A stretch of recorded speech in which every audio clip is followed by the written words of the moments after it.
Banichai, c'est juste une hypothèse. Est-ce qu'on peut dire que c'est le joueur Matutala qui ne vous a pas donné toutes les informations sur lui? Il ne nous a pas dit d'où il vient, où il est passé avant d'arriver chez vous. Est-ce que ce n'est pas lui qui nous a pas bien orienté, nous a pas bien guidé? Je dis c'est une hypothèse. S'il vous plaît, dans le cas d'espèce, je ne sais pas, tous les joueurs que nous prenons, nous remontons d'où est-ce qu'ils viennent, comment ils ont fait, tout ça. Quand il y a des documents qui montrent que le joueur appartient à X club, mais qu'est-ce que nous faisons? Nous négocions avec le club. Est-ce qu'une équipe peut me dire que quand j'ai un joueur, je négocie avec lui et puis avec le club et puis je cherche à savoir où il a joué avant et tout ça? Non, je vous donnerai des exemples des joueurs que nous avons et qu'il n'y a jamais été question de tout cela. Monsieur Banichai, Mazembe n'a fait que bénéficier, n'est-ce pas, du recours de Don Bosco. Mais pourquoi l'opinion, surtout dans les milliers des sportifs des V clubs, on semble diaboliser plus Mazembe que Don Bosco? Une très belle question. Vous savez, d'ailleurs, je vais vous montrer pourquoi cela s'est fait. Le différend oppose Don Bosco et V club. Nous sommes d'accord. Est-ce que vous pouvez me dire une seule fois où vous avez entendu un dirigeant de Don Bosco, président, secrétaire ou membre, qui parle de ce problème à la presse? Combien de fois les dirigeants de se sont mis en vedette, dirigeants et supporters, pour parler de ce problème? Alors que, comme vous le dites, ils ne sont pas concernés. Dites-moi s'il y a un seul dirigeant de Don Bosco qui s'est mis en vedette depuis que l'affaire a commencé jusqu'à aujourd'hui. Mais combien de fois les dirigeants de Mazembe, à la télévision, dans les réseaux sociaux, eux se mettent en vedette pour expliquer, non, le club est fautif, Mazembe, mais moi je ne sais pas. Merci, Monsieur Patrick Banichai. Nous allons vous redonner la parole dans le deuxième tour des tables. Frédéric Kitenge Kikumba, vous êtes manager du tout-puissant Mazembe. Et à vous, la même question. Comment vous appréciez, n'est-ce pas, le déroulement de cette compétition qui vient de se terminer? Oui, merci. Bon, la compétition a été bien organisée. Nous sommes arrivés jusqu'à la fin. Sur ce point, je crois qu'il n'y a pas beaucoup de choses à redire là-dessus. Alors, est-ce que vous comprenez que Mazembe soit mise en cause dans ces dossiers qui opposent Vita Club à Don Bosco? Je ne comprends vraiment pas pourquoi on doit citer le nom de Mazembe. Si Mazembe aujourd'hui est champion, c'est tout simplement parce que Mazembe était mieux placé pour que si celui qui est en tête trébuche, c'est celui qui suit, qui prend la place. Et que les derniers moments ont été des moments très difficiles. Il nous a fallu un match très compliqué à Kindu contre Maniema Union, que nous avons gagné, et que le club ne peut se prendre qu'à lui-même dans son match contre le Lubumbashi Sport. C'est ce qui fait que ça a basculé pour donner des articles auxquels nous assistons aujourd'hui.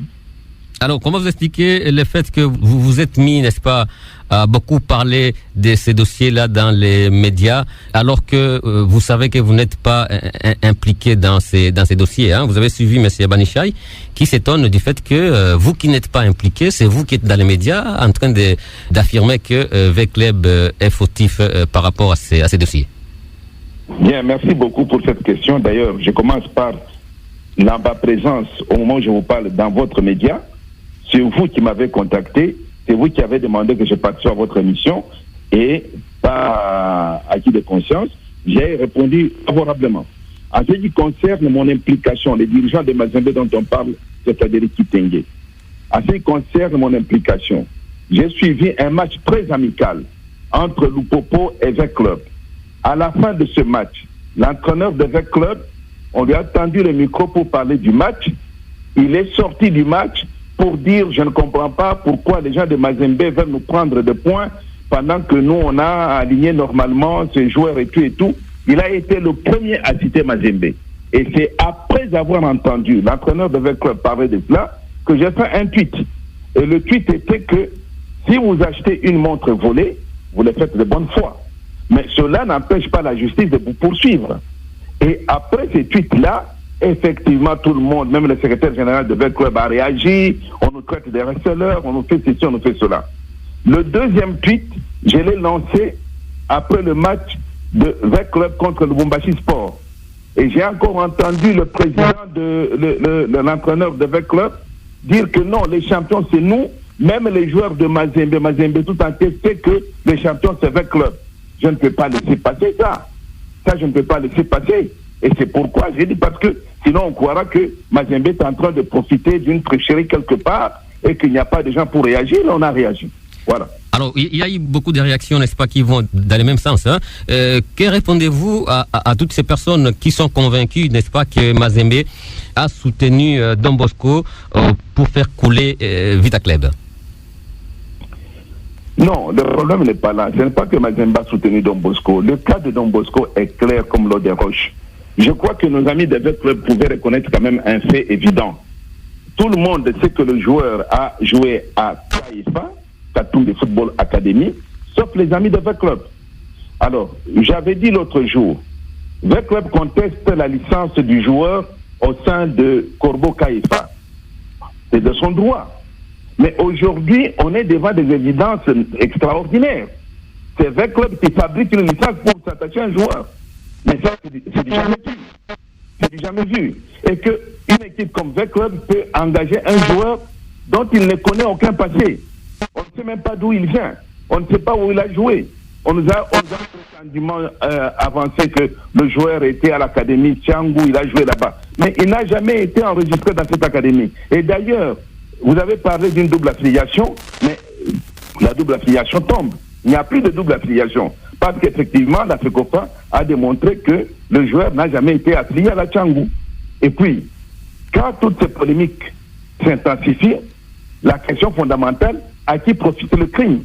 Et le crime a profité au TP Mazembe, ça c'est évident. Mais Mazembe n'a pris aucun point de VEC Club sur le 9 qu'il a perdu.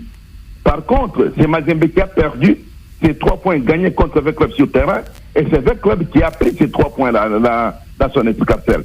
On ne peut pas mettre de côté les règlements qui régissent un sport pendant qu'on les pratique. Voilà tout. Voilà, il y a beaucoup d'allégations au sujet de Mazembe, et notamment il est dit que Mazembe cherche à tout prix à être premier, même quand il ne l'a pas mérité. M. Kitenge Kikumba, certainement que vous avez déjà entendu ce genre d'allégations. Mon cher ami, VEC Club a eu 3 points de Mazembe. Aujourd'hui, si VEC Club est en Afrique, c'est parce qu'il y a les 3 points qu'il a pris aussi dans Mazembe.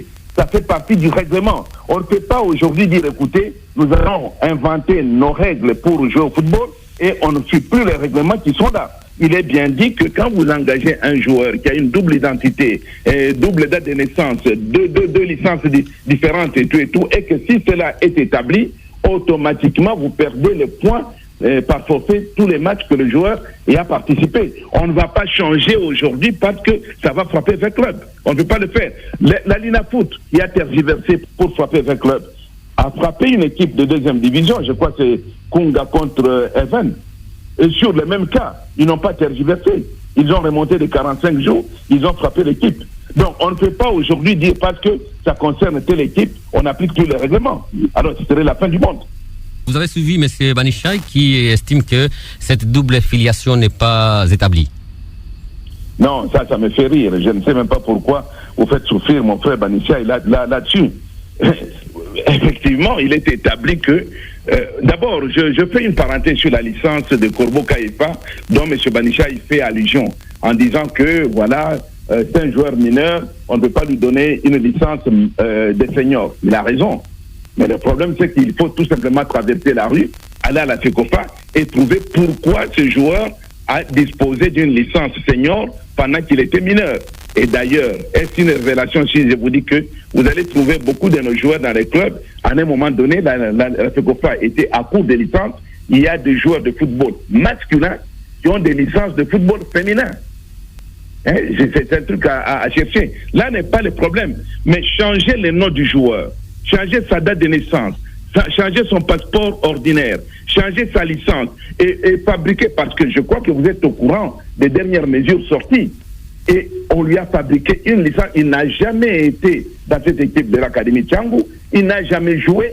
Mais par contre, on vous a donné des extraits, toute la panoplie comme quoi le joueur a joué dans Corbeau Caïfa. Et puis, sans trop m'étendre, puisqu'on veut tout cacher, ça pousse les gens à chercher et à comprendre. Le joueur Matoutala a été enregistré par V Club le 28 janvier. Et V Club va attendre le 9 avril pour demander des renseignements à la FECOFA. Je dis bien, demande des renseignements. Et ils ont demandé des renseignements sur un joueur fictif qui n'existe pas. Matoutala Zola Kinyamdi. Et ce joueur n'a été retrouvé que dans l'académie Tchangou. Et sur cette lettre-là, je voudrais qu'on nous lise la seule phrase par laquelle la FECOFA autorise le club à utiliser ces joueurs. Un joueur enregistré le 28 janvier, on demande les informations le 9 avril. Vous voyez un peu comment on est parti de faux en faux durant toute la procédure. Merci. Et que maintenant qu'on découvre ça et qu'on dit on vous frappe, tout à fait normal que celui qui vient après vous puisse bénéficier de votre erreur. Merci. Tout à fait normal. Merci, M. Kitenge Kikumba. Billy Kinkela, est-ce que vous êtes là? Oui, je suis là. Voilà, je rappelle que vous êtes analyste sportif. Comment vous avez aussi apprécié le déroulement de la Linafoot la saison qui vient de se terminer, 2020-2021?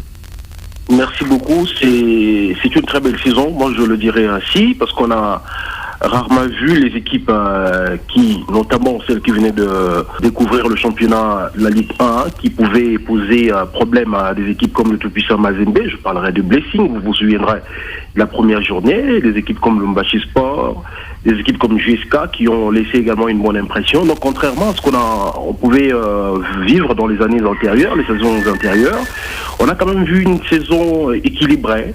L'écart n'était pas trop criant entre les habituelles équipes du top 3. La preuve est que Maniema Union a démontré qu'elle pouvait largement dévancer le Guérin Clémenté Mapembe et ainsi de suite. Donc c'était plus ou moins équilibré. Il n'y a pas eu de large domination des équipes dites grandes par rapport aux équipes dites petites.